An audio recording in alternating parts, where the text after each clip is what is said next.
Ladies and gentlemen, if you are enjoying my videos, please click the like button. It is the only way the YouTube algorithm really notices me. I would be very grateful to you. The Shadowed Grove.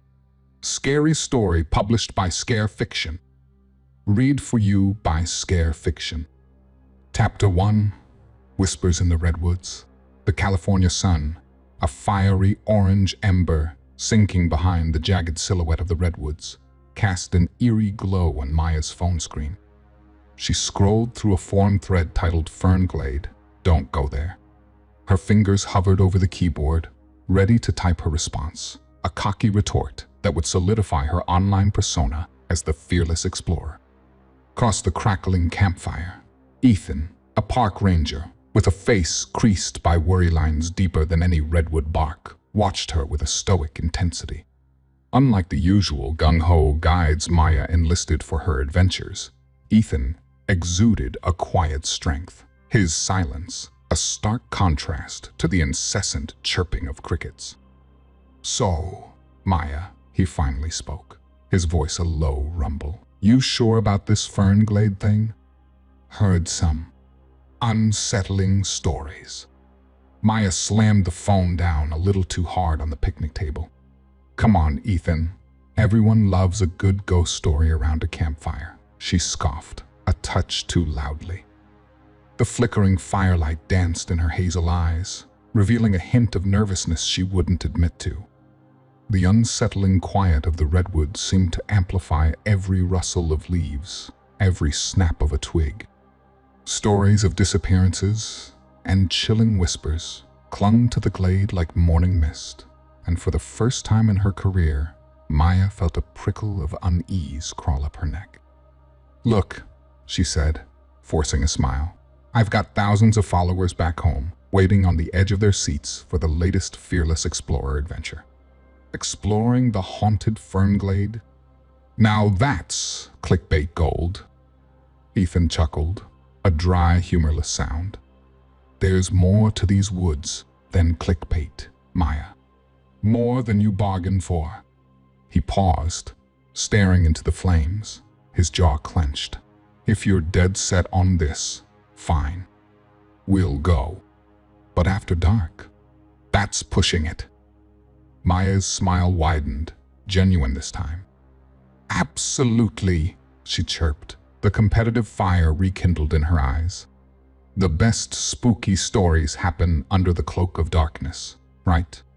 Back in her tent, with the forest pressing in like a heavy blanket, Maya prepped for the night. Her headlamp, usually a source of comfort, seemed to cast long, menacing shadows on the tent walls. She typed furiously on her phone, crafting the perfect blog post teaser: "The Fearless Explorer, dare to enter the Fernglade. Yo, adventurers. Tonight, we're heading into the heart of darkness, the legendary Fernglade. Local folklore is full of creepy tales, but your girl thrives on a good challenge. Join me as we explore the whispers and shadows of this supposedly haunted place. Stay tuned." With a final click, Maya posted the update and zipped up her backpack. Her usual bravado felt a little thinner tonight, but she wouldn't let it show. Stepping out of the tent, she met Ethan's gaze under the darkening canopy of redwoods. The towering trees, like silent giants, seemed to lean even closer, their branches twisting into menacing shapes in the fading light. "Ready, Maya?" Ethan asked, his voice barely audible over the rustling leaves.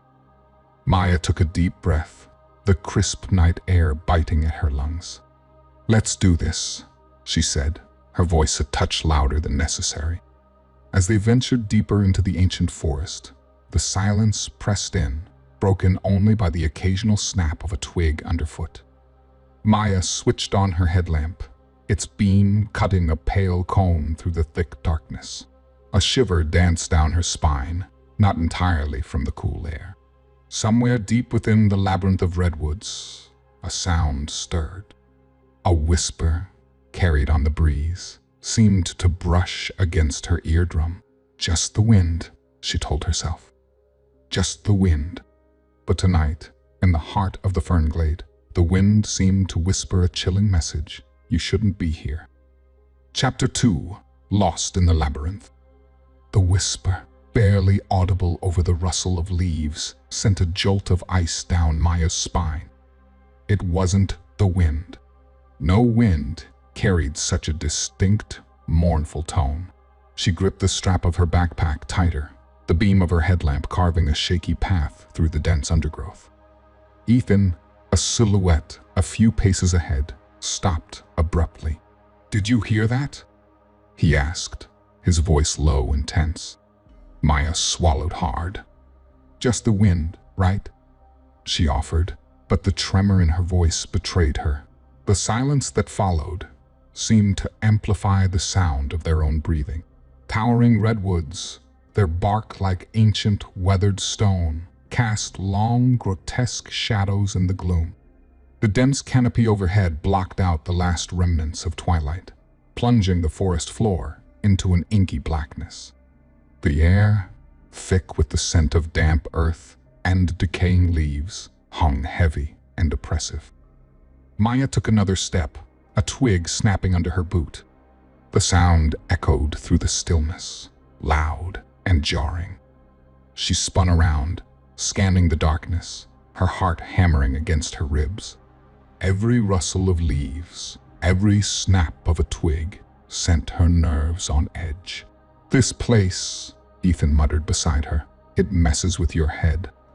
Maya forced a laugh, the sound brittle and unconvincing. "Yeah, well, maybe these spooky stories have gotten to you too, Ranger Ethan." They continued their trek, the silence broken only by the crunch of their boots on the forest floor and the occasional hoot of an owl. The oppressive atmosphere was getting to Maya. Her initial bravado, fueled by online clout, was rapidly dwindling.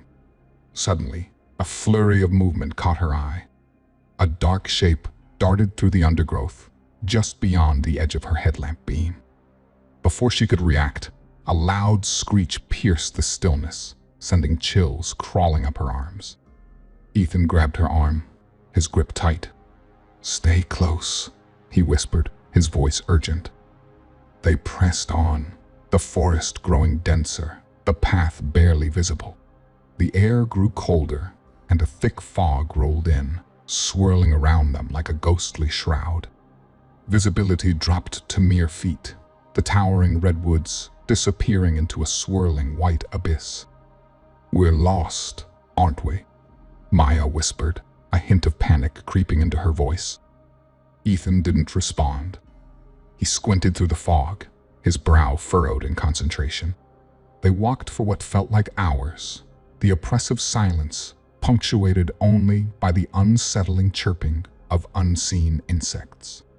Just as despair began to gnaw at the edges of Maya's courage, a faint light flickered through the fog ahead. Relief surged through her.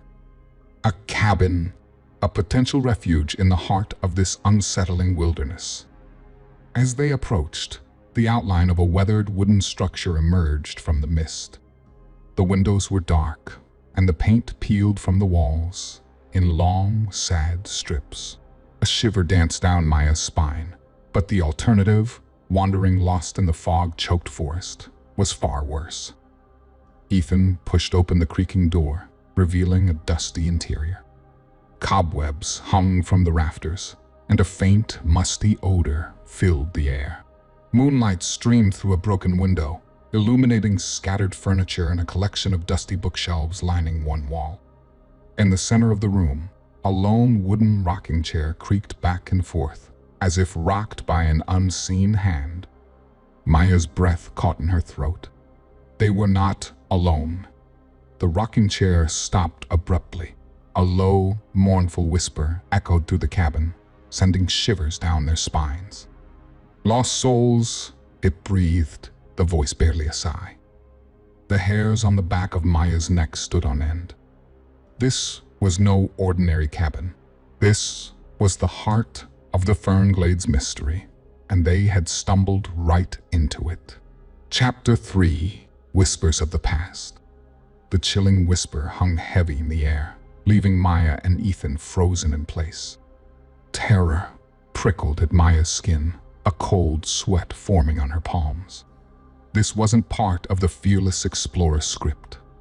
This was real, raw fear, the kind that made your legs turn to jelly. Ethan, however, seemed to react differently. A flicker of recognition crossed his face, a flicker so fleeting, Maya almost missed it. He stepped forward, his voice low and almost strangled. "Alara," he whispered. The name hung in the air, heavy with unspoken emotions. Nothing moved, no response came from the unseen entity. Ethan, his brow furrowed in deep concentration, scanned the dusty interior of the cabin. With a shaky breath, Maya forced herself to move. This wasn't the time for fear, it was time for action.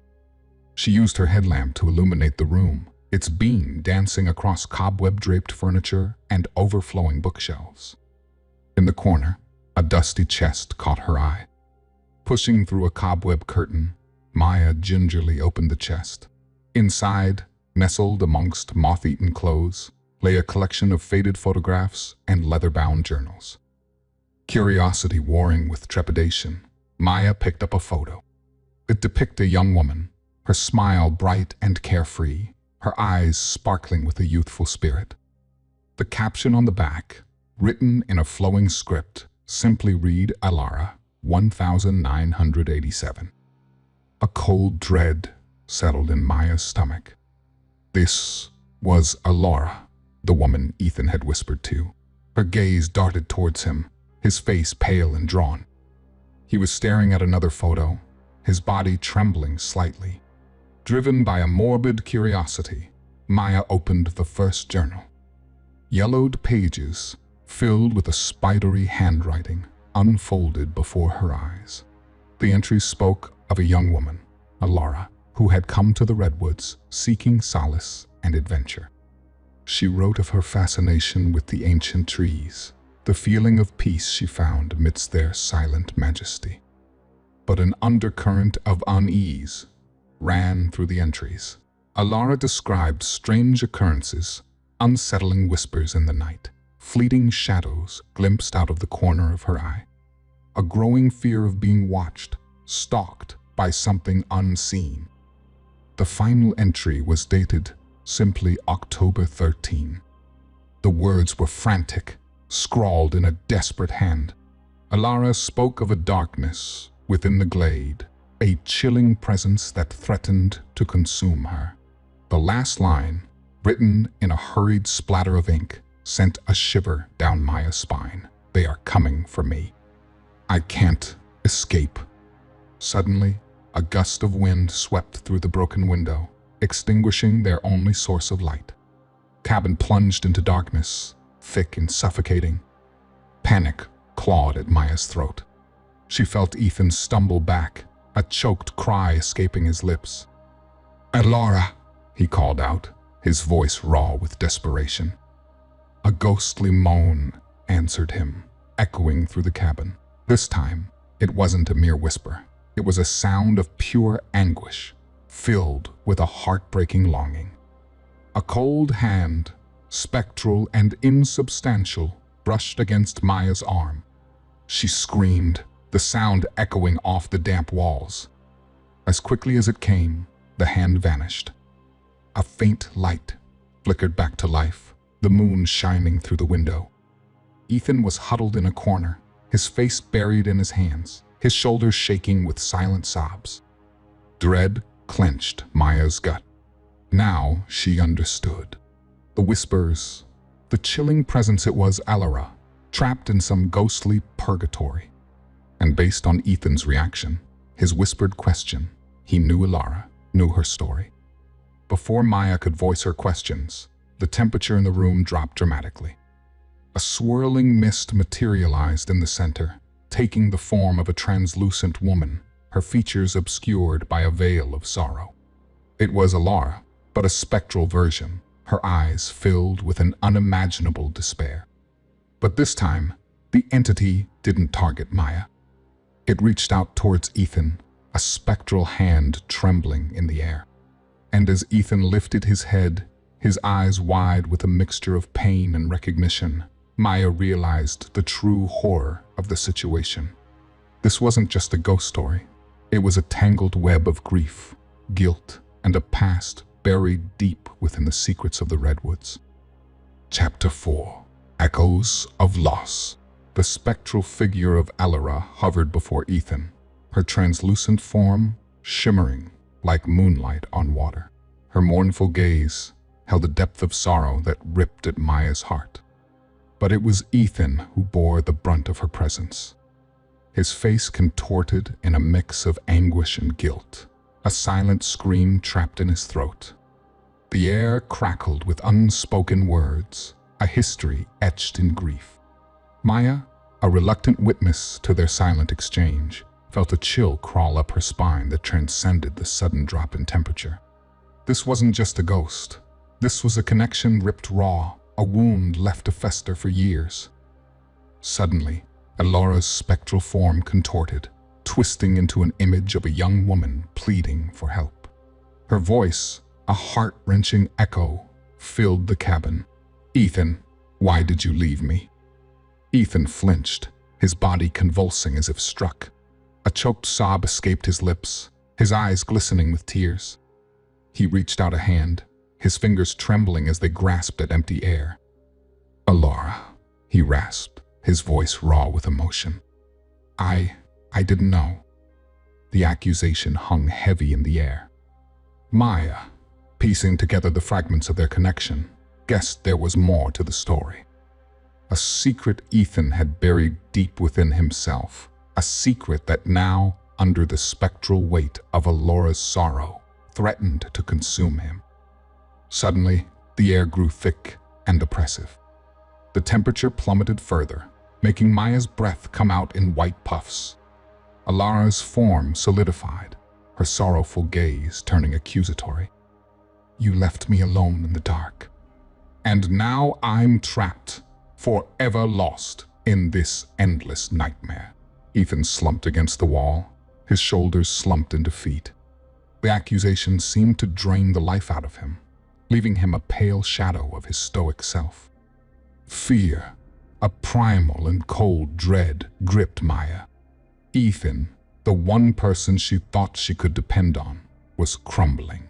Panic surged through her. She was alone in this dilapidated cabin, deep within the heart of a haunted forest, with a vengeful spirit and a broken man. The carefully crafted image of the fearless explorer began to crumble around her. A tremor shook the cabin, and a low growl resonated through the floorboards. The spectral figure of Alara pulsed with malevolent energy, her sorrowful visage replaced by a twisted mask of rage. "You will all pay," she shrieked, her voice amplified by the unseen force shaking the cabin. Maya stumbled back, her heart hammering against her ribs. The line between reality and the supernatural began to blur. Was this truly Alara, or something more sinister feeding on Ethan's guilt? Suddenly, a horrifying vision flooded Maya's mind. She wasn't in the cabin anymore. She was back in her tiny apartment, the familiar surroundings morphing into a desolate wasteland. The phone on her nightstand buzzed, the screen displaying a missed call from her mom. Panic clawed at her throat. She had to call her back, to hear her voice, even if it was just a recording. But as she reached for the phone, a cold, disembodied hand clamped down on hers. She spun around, her scream swallowed by the emptiness. There was no one there. Just her own reflection, staring back at her with eyes filled with a chilling fear of abandonment. The fear that had always lurked beneath the surface. The vision dissolved as abruptly as it came, leaving Maya gasping for breath, her heart pounding a frantic rhythm against her ribs. She looked around the cabin, the spectral figure of Alara, now a faint wisp of mist dissipating in the pale moonlight. Ethan lay on the floor, unconscious. Alone, terrified, and questioning her own sanity, Maya realized one horrifying truth. This wasn't just about Alara's disappearance anymore. The fern glade had unearthed her own deepest fear, and it was threatening to consume her just as surely as it had seemingly consumed Ethan and Elora.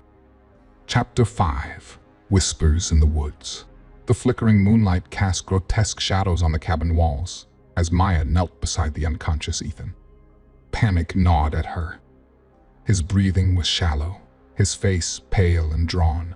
The encounter with Alora's spectral form had drained him, leaving him a frail shell of the stoic ranger she'd met. Fear, a cold and unwelcome guest, settled in Maya's stomach. She couldn't just leave him here.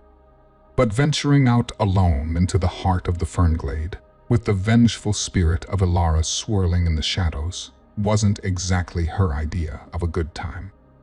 Taking a deep breath, Maya forced herself to focus. Right now, Ethan needed her. Grabbing his backpack, she rummaged through it, searching for something, anything that might be useful. Her fingers brushed against a worn leather-bound book, tucked in a side pocket. It was a field guide to the native plants of the redwoods. An idea sparked in Maya's mind. Back in her tent, with a shaky hand, she typed a frantic update for her blog. The fearless explorer, lost in the labyrinth. Hey, everyone, things have taken a turn. Let's just say the fern glade isn't exactly what I expected. We stumbled upon an abandoned cabin creepy as heck, and things got intense. Don't worry, I'm okay. Mostly, Ethan not so much. Gotta figure out a way to help him. Wish me luck. Posting the update, a pang of guilt stabbed at her. This was no longer clickbait.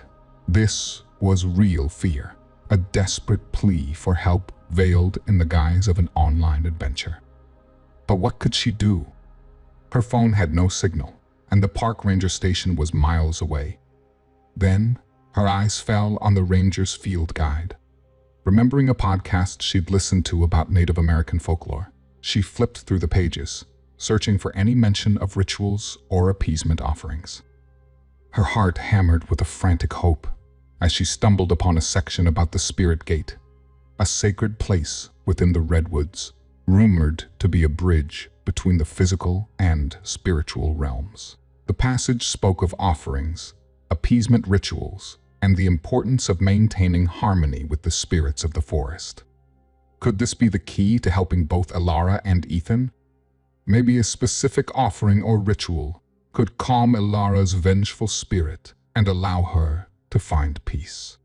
But where was this spirit gate? And more importantly, how would she perform a ritual with no clue what it entailed? Determined, Maya packed her essentials, a flashlight, stronger than her headlamp, some protein bars, and the ranger's field guide. Leaving Ethan in the relative safety of the cabin, she ventured back into the oppressive darkness of the fern glade. The forest seemed even more sinister this time.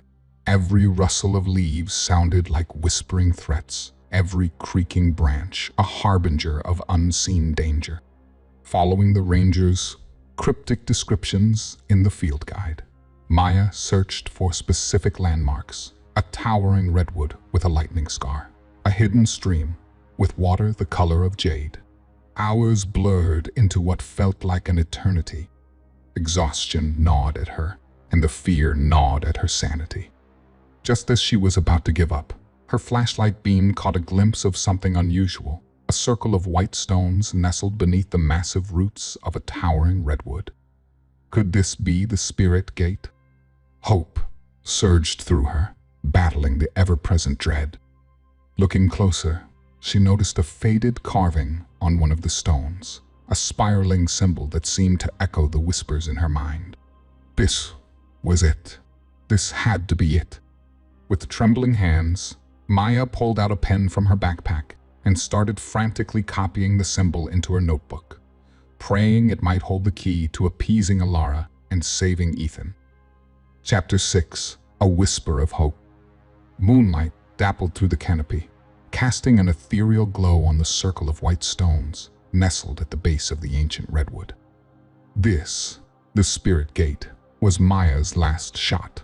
Her heart hammered against her ribs, a frantic drum solo against the oppressive silence of the fern glade. Fear, a cold serpent, coiled around her throat, but it was laced with a newfound determination. Ethan lay unconscious back at the cabin, his fate seemingly tied to the success of this bizarre ritual. She had to try, for herself. Taking a deep breath, Maya scanned the field guide once more. The passage on the spirit gate was cryptic, offering only a vague description of an offering and a plea for peace. It mentioned a connection to nature, a symbolic representation of life force. Her gaze darted around the forest floor. There, nestled amongst the damp leaves, she spotted a lone wildflower, its delicate petals a vibrant purple against the dark earth. This was it. This was her offering. Carefully, she plucked the flower, its soft petals cool against her fingertips. Back in the cabin, Ethan remained unresponsive. He was pale and clammy, his breathing shallow. Panic surged through Maya again, but she pushed it down. She needed a clear head, a steady hand. Searching the dusty shelves, she spotted a collection of small, intricately carved wooden figures, animals of the redwood forest. An idea struck her. Using some string scavenged from Ethan's backpack, she tied the figures together, creating a totem symbolizing the interconnectedness of life in the forest. As the moon reached its zenith, bathing the clearing around the spirit gate in an eerie luminescence, Maya laid the wildflower and the totem at the center of the circle. Fear gnawed at her, but this time it was laced with a desperate hope. "Alara," she whispered, her voice barely a tremor in the silent forest. "We don't understand your pain, but we offer you this peace offering. We trespass on sacred ground, and we seek only to help. Let go of your anger, find your light." The words felt hollow, inadequate, but it was all she had. She closed her eyes, picturing Ethan's face, praying for a miracle. Nothing happened. No booming voice, no celestial light show. Disappointment clawed at her, but then a gentle breeze rustled through the leaves, a sound unlike the harsh whispers that had plagued her thus far. This breeze, it carried a sense of peace, a melancholic sigh. Hope flared, fragile but persistent. Maya opened her eyes, searching the area. A flicker of movement caught her eye, a fleeting glimpse of a woman in a white dress, her form shimmering like moonlight on water, disappearing amongst the trees. Was it Alara? Was it her spirit finally finding peace? Maya didn't know, but a wave of calm washed over her, replacing the gnawing fear. The oppressive silence of the fern glade felt lighter, the air less choked. Slowly, she turned back to the cabin. Reaching for the doorknob, a jolt of fear shot through her. Had she imagined the entire thing? Had exhaustion and fear finally broken her mind? Pushing open the door, relief flooded her. Ethan was awake, his eyes gazing at her with a newfound clarity. A weak smile tugged at the corner of his lips. "Maya," he rasped, his voice weak but filled with an emotion she couldn't quite decipher. "Did you?" Before he could finish, a deafening crack echoed through the forest. A tremor shook the ground, and a monstrous groan resonated from somewhere deep within the redwoods. The air grew thick with a malevolent energy, and a chilling whisper echoed through the clearing. "You may have appeased one, but there are others." The ground beneath Maya's feet began to rumble, the spirit gate emitting an ominous purple glow. She had bought them some time, maybe, but the secrets of the fern glade, it seemed, were far from unraveled. Chapter 7, Whispers on the Wind. The tremor subsided as abruptly as it began, leaving the forest in an unsettling stillness. The unsettling purple glow, emanating from the spirit gate, pulsed faintly, then faded into nothingness. Maya stared at the circle of white stones, her heart pounding against her ribs. Did it work? Had she somehow appeased Elora's spirit? Ethan, his face pale but a flicker of awareness back in his eyes, leaned heavily against the cabin wall. What happened? He croaked, his voice hoarse. I don't know, Maya admitted honestly. But the air feels lighter, doesn't it? A tense silence followed, broken only by the chirping of crickets and the rustle of leaves in the cool night breeze. The forest, once oppressive, seemed to hold its breath. Suddenly, a soft melody drifted through the clearing, a haunting yet strangely beautiful tune carried on the wind. It wasn't a human voice, but a sound that resonated deep within Maya's soul. A single tear traced its way down her cheek. Turning towards Ethan, she saw a similar expression on his face, a mixture of sadness and acceptance. He looked towards the source of the melody, his eyes filled with a longing she couldn't decipher. As abruptly as it began, the music faded away. But in its wake, a sense of calm settled over them. The oppressive weight that had clung to the fern glade seemed lifted, replaced by a melancholic peace. Elora, Ethan whispered, his voice thick with emotion. A soft luminescence flickered at the edge of the clearing. There, bathed in moonlight, stood a woman in a white dress, her form shimmering like a memory. It was Elora, her eyes filled with a newfound serenity. She smiled, a sad yet peaceful expression gracing her features. Then, with a final, lingering look at Ethan, she turned and faded into the forest, the melody returning for a fleeting moment before vanishing entirely. Relief washed over Maya, a wave so powerful it left her weak at the knees.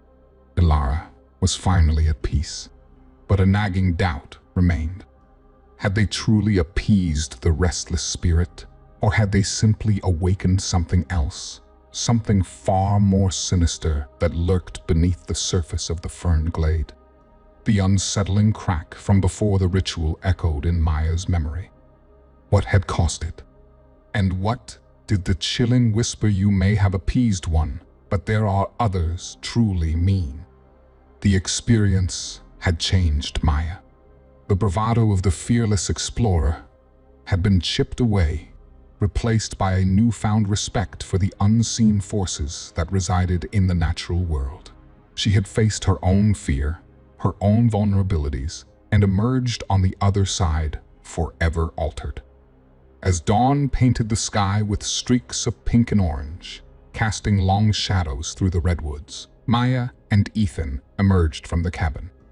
They had survived the night, but the secrets of the fern glade remained shrouded in mystery. A sense of unease lingered in the air, a whisper on the wind that sent shivers down Maya's spine. They left the clearing behind, the circle of white stones, a solitary monument to their encounter with the supernatural. The forest floor was littered with fallen leaves, each rustle a reminder of the whispers that still echoed in the darkness, a chilling promise of untold secrets waiting to be unearthed. Chapter 8: Whispers in the Wild. Sunlight, dappled and warm, filtered through the canopy as Maya and Ethan emerged from the fern glade. The forest floor, once shrouded in an oppressive gloom, now seemed almost welcoming, the air lighter, the silence less menacing. They had survived the night, their ordeal leaving an indelible mark on both of them. Ethan, his face drawn, but his eyes clear for the first time since they'd entered the glade, leaned heavily on Maya's shoulder. The encounter with Elora had taken a toll on him, but a flicker of peace, a letting go of the burden he carried, shone through his exhaustion. As they walked, a sense of camaraderie, forged in the crucible of fear and the unknown, settled between them.